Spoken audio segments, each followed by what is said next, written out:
This is the best free volume boosting app with no ads interrupting and just a simple volume booster. That's all. Nothing fancy. It's free. It's for Android phones. And today we'll be testing it out on a Poco X7 Pro phone to see how well it does. Now, I've used this app many times on many other Android phones and many other Samsung phones.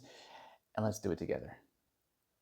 The first thing you want to do is go to the Play Store and look for the volume boosting app that looks just like this here and from these guys here, Good Ev, if that's how you pronounce it. Now, once you finish installing it, as you press open, it is going to do this here. Yes, of course, there is going to be ads, but it's not the kind where it stops everything and play an ad and you have to wait for it to interrupt you. Now, other than that, basically you have two controllers here. You have the regular volume, and this is the volume for your standard phone volume. So you can take it all the way to 100%. And then this option here is the volume for the boost. So I'll quickly play a song here for you just to give you an idea of how loud it can go. And of course, I'll mess up my speakers, not yours, just so you know what's going on here.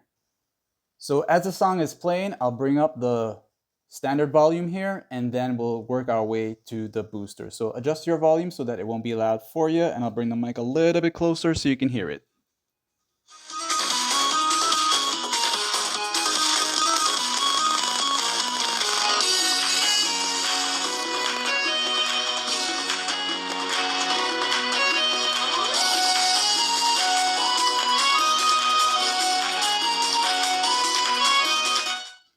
So as a quick test, you can hear for yourself that it does bring it up, maybe I say at best, a whole probably a 10% increase at best, but it works, like and sub.